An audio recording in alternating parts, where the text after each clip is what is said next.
Anyone who believes in indefinite growth on a physically finite planet is either mad or an economist. We don't want to focus politics on a notion that involves the rejection of principles around which a large majority of our fellow citizens organize their lives. We are not as endlessly manipulable and as predictable as you would think.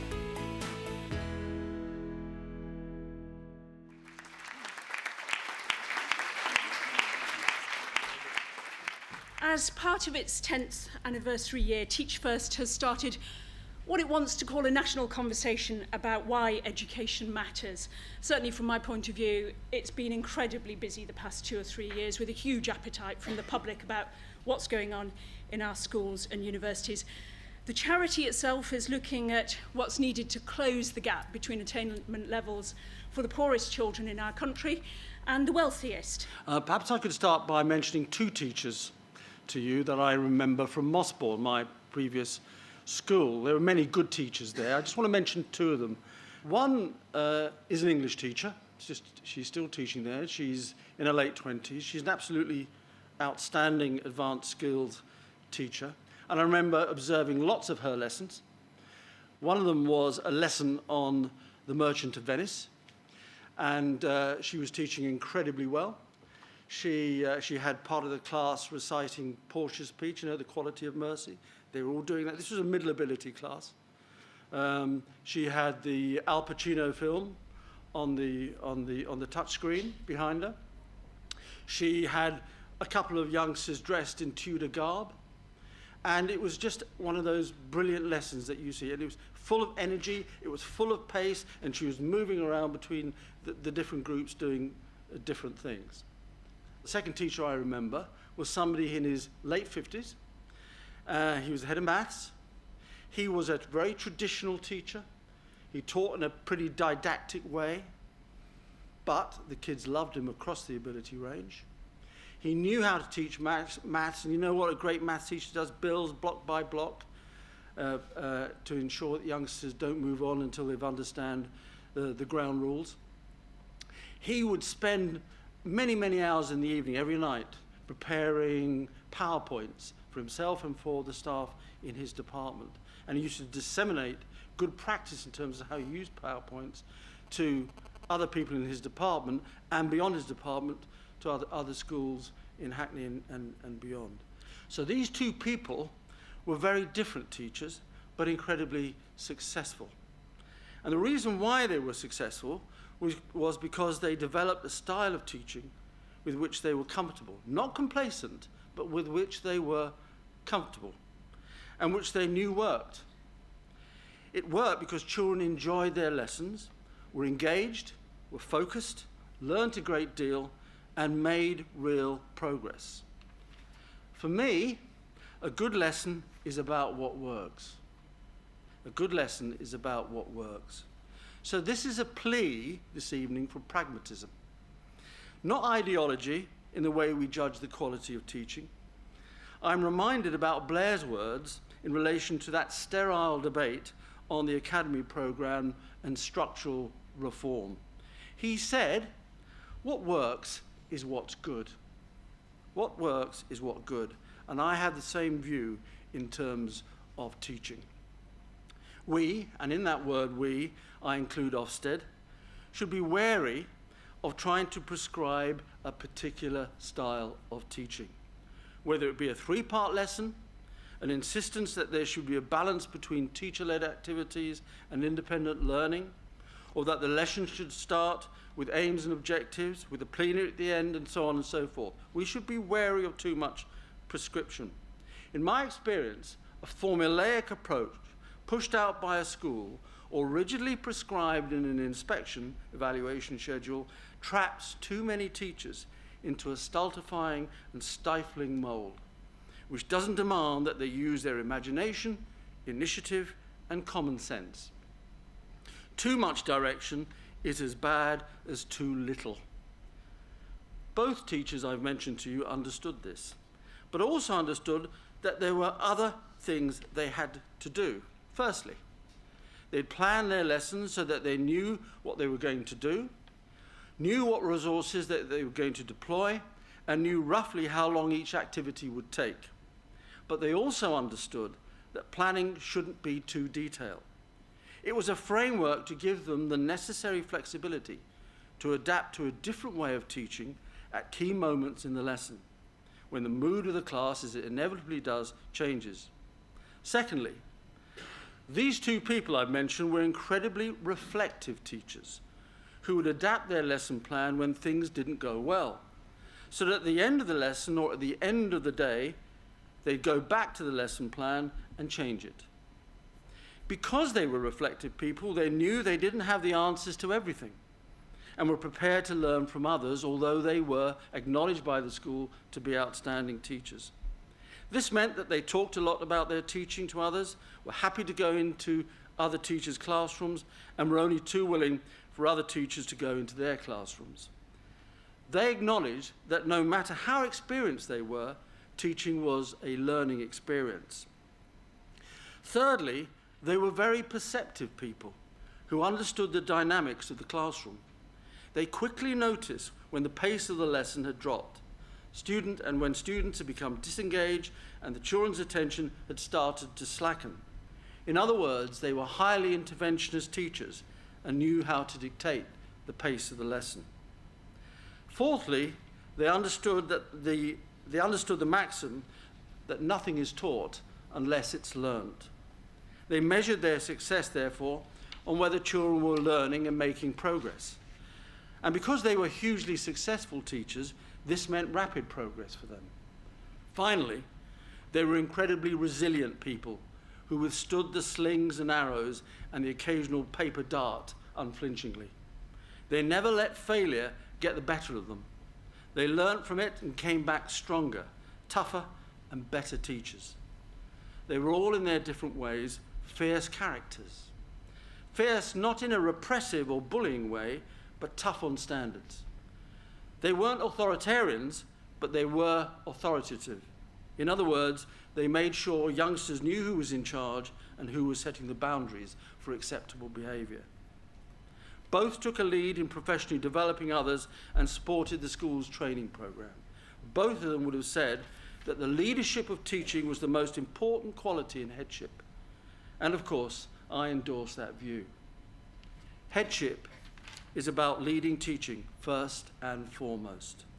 The good head understands this and is therefore more outside his or her office than inside, patrolling the corridor, entering classrooms, and engaging teachers and children throughout the school day. Good management is always secondary to good leadership of teaching. Ofsted needs to endorse the school and the head who drives improvement in teaching. It's good that the new framework emphasises teaching more than anything else, and that there's a clear correlation between the judgments on teaching and those on the overall effectiveness of the school. There will be no Ofsted template, which compels teachers to do things they wouldn't normally do. We need to celebrate diversity, ingenuity, and imagination in the way that we teach. Surely this is common sense. When every child is different, every class is different, and every year group is different. One size rarely fits all. And surely this adage must apply to teaching as it does to most things in life. I remember walking away from what was my first lesson as a new teacher, dazed, feeling shocked, because the automatic respect that I had expected to find as the adult, as the teacher in the room, hadn't been given. Instead, there were looks of defiance on every face that I saw, looks that challenged me to try and impart knowledge, if I so dared. It felt like I was being tested to see if I was worthy to teach them. The definition of a good teacher has changed. During my first term of teaching, I learned more than anything that before my students would care about the content of my lessons, they were waiting to see what I had to say about them and their potential, their ability, their lives. I had to connect with them as individuals before they would connect with English. That moment is a key juncture for a new teacher. as training, tactics, literature flash across your mind. But the reality is that in that moment, in that immediate space and time, you have a decision to make. And I believe that the outcome of the decision is one of the key characteristics of a good teacher. Because although the context and experience had clearly shown me that my expectations regarding respect and behaviour were misplaced, I didn't lower them. In fact, from that moment on, I knew I had to raise them. Teachers often experience what I call the fronting mirage, which is where students who do actually want to learn deep down will not allow you to see that need or desire immediately. Instead, they act out and misbehave. Therefore, it's not that good teachers don't encounter bad behaviour, but regardless, they still don't expect it. They don't expect it to be a part of their classroom experience. And so in that moment, when a student acts out or challenges them in a negative way, the response is swift and firm. But there is always that visible element of surprise and shock, with comments along the lines of, "That behaviour is beneath you," or "I really expect so much more of you than that." The correction and articulation of disappointment, therefore, is not contrived nor rehearsed, but authentic, because you genuinely do have the expectation that all students will engage in learning, do their best, and be respectful. So when they don't, it is actually unacceptable. Look, I understand why so often we adults gather and debate whether social context is or whether it should be relevant in our schools, and whether teachers should be all things to all children. I understand the load of teaching is heavy and the burden is oh so incredibly great. Even if it ever were so, teaching today is definitely not for the faint-hearted. The most prevalent mistake that I feel people make when trying to understand the context of learning today is to try and compare it to back when we were at school or how we grew up. Yes, of course, social context plays a role. Things from outside manifest in our schools each and every day. There are thousands of our children languishing in schools, brimming with ability, potential, and the desire to excel, but they are too often ignored as staff try to combat the more volatile issues that creep into our schools. In almost a decade of teaching, I have had the honour of seeing and experiencing young people that have beaten seemingly insurmountable odds, battling issues that are nothing short of heartbreaking. The courage and fortitude it takes to be a successful student in today's turbulent society is something that I still don't know if we can truly appreciate. The different issues that pull on them, vying for their time and attention, are vast and all too often exceedingly dangerous.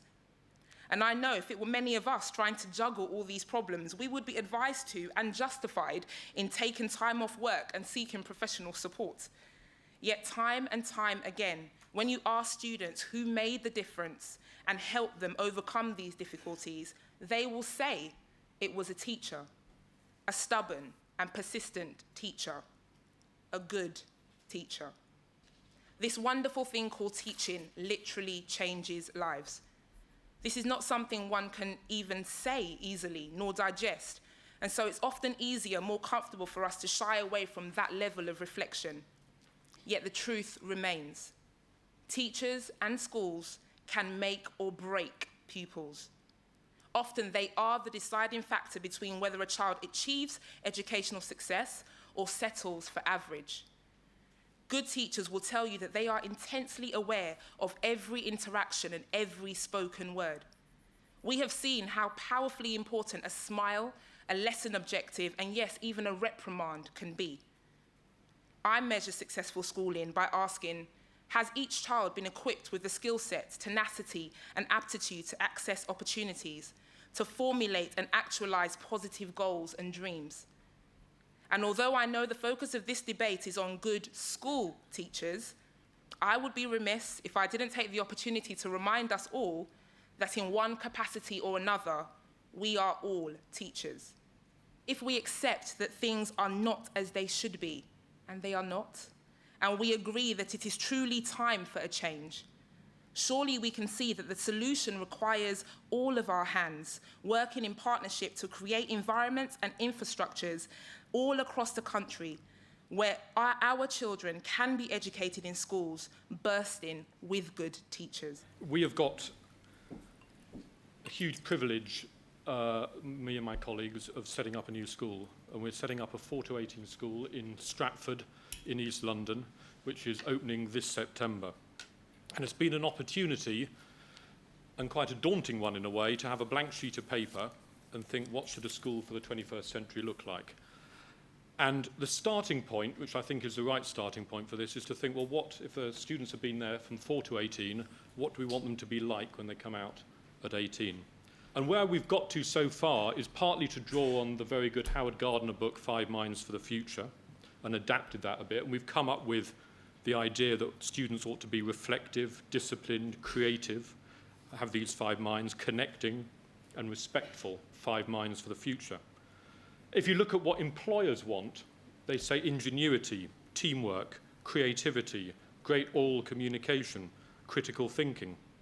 If you take what Ndidi's just said, the skills, tenacity, aptitudes to seize opportunities in the future, another great way of putting it. But if you take all of those things, and everyone will have 1 or 2 different things that matter most to them about what a child should be like at 18, then if you work back, it seems to me blindingly obvious that most, or the majority of certainly secondary schools, are not providing that. So if you start from that premise, then you've got to change, first of all, what you teach and then how you teach it. The what you teach is, I think, we've got to rebalance and take far more seriously the whole child and think, yes, of course, of imparting bodies of knowledge, but also about thinking about the skills, aptitudes, thinking skills that these students will need to really thrive in the 21st century. And that's a big task, because 99% of what's taught in schools is purely chunks of knowledge. If you're going to do that and change the what we teach, then you need to change the how we teach. As I've said, merely having students lined up in rows is not going to be the best way of getting creativity or ingenuity or teamwork. And so where this, I think, leads us, and where we've got in our school, is to different types of pedagogy to fit different types of learning. So you say that a Harkness table that some schools are using, particularly in America, 12 to 14 children, round an oval table, nowhere to hide, everyone can see each other, debating to a high level a poem or a historical text or a scientific formula, but to a really high level, all engaged, all debating, using oracy skills, but also thinking skills. Project-based learning or inquiry-based learning, where there are real-world, rigorous projects, often to do with the local community. It might be disease patterns in the local community, properly tracked by the students, properly investigated, producing products of worth. Most of the activities in lessons in most schools, including the homework given, is small, is bitty, is not very meaningful for the student. Real-world projects which mesh intense knowledge but also skills are a way of getting that. Mastery lessons, half-hour short bursts on a point of grammar, taught by a teacher who can use forensic skills to work out that that student needs this point of grammar, those 2 or 3 students need another point of grammar, and really bring that alive for them and make sure at the end of those 30 minutes they have mastered what they need to master. Independent learning, not left till when you're in the sixth form and you get the odd free period, but embedded earlier on, so that students are learning from all the incredible online resources and have learnt how to learn on their own. Another way of teaching, one-to-one coaching, life coaching, really discussing the goals and what the student needs to do to get organised, to become professional, to perform. So if you think about all those different pedagogies and ways of learning, then what we're asking for is a revolution in teaching and what a teacher is going to be for the 21st century. Because they can't just be any longer the person who's going to go there and impart to a secondary school and impart chunks of physics knowledge. That's incredibly important, and bringing those subjects alive is incredibly important. But I think we've got to ask so much more of the teacher. They've got to be a project designer and facilitator. They've got to deliver well-honed mastery lessons. They've got to be that one-to-one coach. Become a literary expert, whether or not they're an English teacher, so they actually understand language acquisition. So this is going to require a very different teacher. Now, within each of those pedagogies, and I can't repeat it any better than Michael's laid it out, you need the craft of the teacher, the great planning. I think the engine of great lessons, from what I've seen, is fantastic questioning. And I also think high-quality talk. So some people think that the quiet lesson with the student getting on is a good sign of a good lesson. To me, it's the opposite. You want to see that paired talk. You want to see the challenge amongst students. These inspectors I really value say there's often very good teacher-to-pupil dialogue, but there's very little pupil-to-pupil, and that's where the debate gets energized. So those are, for me, the two real engines, as well as challenging lessons, great planning, that produce the really fine outcomes that we're looking for students. But I think all of those, that craft, can be part of these different pedagogies. Most people, when they start these talks, talk about the wonderful teachers they had. I had pretty ghastly teachers, to be honest. I went to boys' grammar school, and I guess to be a teacher there, you had to have a good degree, good knowledge, but most of the people who taught me were very, very odd middle-aged men, to be quite frank. The second thing I want to say is that it's just to encourage people, however grand their hopes and aspirations are, to be realistic about what can be achieved when you're talking about a workforce of nearly 500,000 people in England, which is to say there will always be people who aren't very good, and there will only ever be some people who are very, very good. And what you're really about is very, very gradually, over a long period of time, shifting the centre of that graph so that the average teacher becomes better. And that is a generational shift. And I sometimes worry about some of the rhetoric which implies that you can transform 500,000 people's performance in a very short period of time. So my 3 points are these. In a sense, it's a kind of balanced programme. We should want teaching to be a profession. And I think something we haven't discussed, and I'm sure it'll come up in questions, is the degree to which we might say that teaching is a profession and what is involved in legitimately claiming that teaching is a profession. That's partly about it being an aspirational job, and actually I think there's been a lot of progress there, progress because of very good advertising, which has raised, I think, the status of teaching. The work of Teach First, I think, has been really important in changing people's perceptions. And of course, there's nothing like mass unemployment to assist the recruitment of high-quality people to teaching. And it looks like we're going to have that benign context for some time to come. But a second important part of this is that professionals have autonomy. And indeed, you know, it's manifest if you look at any survey of what people value most at work. What you find consistently more important than pay and conditions actually is autonomy, a sense that they have some freedom and that they are in some sense trusted. And I think that part of the programme therefore has to be that we do re-professionalise teaching to some extent, and that we do want to see teachers having more influence over the content of what they teach, and a greater ability to innovate, to test, to adapt, and sometimes even, dare I say it, to fail. But through failing to learn. And that's a very difficult issue, because who wants to have their child in a lesson if the lesson is failing? But on the other hand, how do you improve if you're not able to experiment and test things out? And I think a big challenge for Ofsted is this. The government has said that there will be freedom over the curriculum, but we know from the research that it doesn't matter how much freedom there is over the curriculum. If there's not some latitude within the inspection framework, then what you'll get is broadly uniformity. So that's a challenge for that inspection framework going forward. Secondly, to balance that, I think we need a holistic approach to performance management. And what I mean by a holistic approach is, yes, that involves top-down performance management, and as I understand it, Ofsted are making very clear, I think that's absolutely right, that it must not be possible for pupils not to succeed, but for the teacher to be apparently succeeding according to performance management. That's just a failed performance management framework. If the children are not succeeding, the teacher is not succeeding. If the performance management framework says anything different, that's wrong, and the school's being badly led. So I agree with that. But a second element of performance management is peer-to-peer support. One of the reasons I think that we're quite good at getting failing schools to turn around is I think it shifts things in the staff room, and suddenly those people who say we've got to get better are in the ascendancy against all those people who kind of say, no, let's just carry on as we are. So how is it we strengthen that kind of capacity for peer-to-peer improvement? That means teachers opening up their lessons, being able to challenge each other. It means creating an atmosphere in the school in which people feel able to be open about the worries that they've got and to talk to colleagues about their performance. And you have to reconcile that with tough performance management. There are difficult issues to resolve there. And then finally, the most important form of performance management is self-performance management. And that is teachers who are deeply aware of how well they're doing, of how their children are doing, who are reflexive, continually reflexive about their performance, and who more than anything else, again picking up a point that Peter made, are focused on the importance of engaging children, which does seem to me to be overall the kind of meta-finding of all the research on what is important about teaching, is engaging children. And as Ndidi said, that's even more important now, or implied, because of the world that children live in. I mean, I went to Emmanuel Grammar School and I sat in those terrible lessons because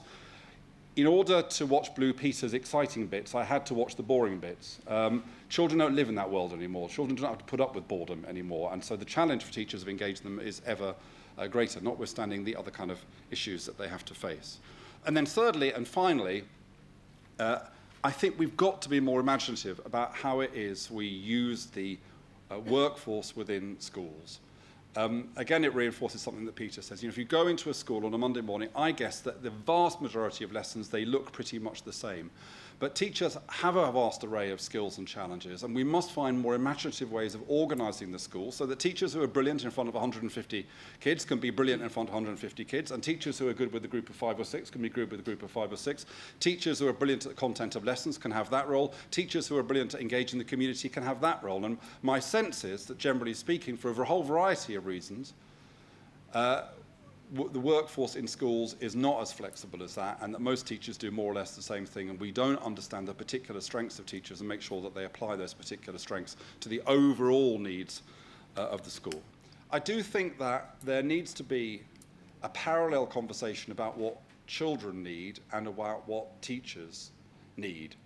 And in essence, I think what pupils need in schools, and it's a really hard balancing act, is 3 things. Yes, they need that core knowledge, subject-based learning. Secondly, they need those kind of broad competencies that Peter was describing. And thirdly, going back to what Ndidi said, we need to touch their enthusiasm. We need to find the things that children feel great about themselves, they feel confidence in, because it's from that moment of enthusiasm and confidence that other things can grow. And I would say it's exactly the same for teachers, that teachers have to have that basic knowledge of their subject and of their craft. We also need to understand their wider set of competencies, and we need to understand the particular enthusiasm of every single teacher, because every single teacher will have their particular enthusiasms, and draw on them so that schools are what they need to be, which is completely and fully intelligent institutions. About 18 months ago, I saw Michael Gove, and he'd just been to the Far East. And he'd been very taken with this idea of Openplan schools, and the idea that there would be an open door between the classrooms, and that teachers would feel very easy about walking in to see what another teacher was doing in a lesson, and there wasn't this sort of sense that what goes on with 30 pupils is a private business between the teacher and the class. And I just wonder, is that something that could be introduced here, do you think, Sir Michael, or is there a cultural problem with that? Well, schools which are successful, and certainly successful in delivering good teaching, do 2 things, really. One is they talk about teaching all the time, and that's led by the head teacher and senior staff. In good schools, they have good professional development on what makes for a good lesson and engage as many people as possible in that process. So professional development, training, led from the top, is extremely important. And the other thing about a good school is that they have that open door policy where it's accepted practice that teachers walk into each other's lesson, look to see what's happening, professionally develop each other. There's peer observation as well as top-down observation in terms of performance management and the other sort of accountability systems in the school. So it is a hallmark of good practice and good teaching and good schools where there is that culture of having an open door. I thought Peter's 3-stage process is fascinating, because I think it is a parallel with school improvement, which is that we are not bad now at taking schools from failing and out of failing. We're not so good, as Sir Michael knows, because we worked on this with Ofsted, at getting schools from being satisfactory or coasting to being great. And that's because it's a more complex task, and it has it can't be done in the same kind of top-down way. And I suspect that often leaders and politicians are obsessed with that journey from 1 to 2. And the journey from 2 to 3 is much, much more difficult. And I suspect it's much more institution-based. It has to be something which takes place within an institution. You can provide a framework, but you actually can't mandate it from outside. I think that's actually a really good point, because what I was going to say is that I think sometimes when teachers, prospective teachers, new teachers hear things like charisma, they hear things about teacher style, you find individuals trying to be a certain thing. And one of the key things that I definitely have discovered is that students can tell when you're faking, they can tell when you're not being yourself. And so I would say, if you're not charismatic, don't attempt to be such. But I think that going back to kind of all the things that most of us have commented on, and the idea that if they recognise that you have not only a passion for your subject, but you have a passion for their learning. I've seen teachers with very, very different styles have students in their grip because they're communicating something beyond their words. And I would say that's a definite thing, that you have to find out who you are and get to the stage where you can comfortably be yourself in a lesson. Those are the key things that I would say, so as opposed to trying to find a mould to fit into. And it's a very public job as well, isn't it? If you start life in a bank and you're not very good at it when you first job, you can sort of grow privately in the job. And end up running RBS. Yes. If you're a teacher, it's very public as you're developing, and parents have a view. If you survive and do well and prosper, it's because people have carefully nurtured you, supported you, and helped you to achieve well. And so much depends on the culture of the school and whether the head teacher of the school ensures that there are senior staff there to help and support and promote good teaching if you've just arrived in the profession. Sadly, sometimes that doesn't take place. The other thing I want to pick up Matthew's point about moving from failure to satisfactory or just about okay is the easy bit, actually. It's moving from satisfactory to good, which is much harder. I know the Institute of Education has recently published research which shows when inspectors go in regularly in a notice to improve school, they improve very quickly and add 10 percentage points onto GCSE scores. So I'm hoping that the new category of requirement to improve will focus people's minds and ensure the improvement takes place much more quickly.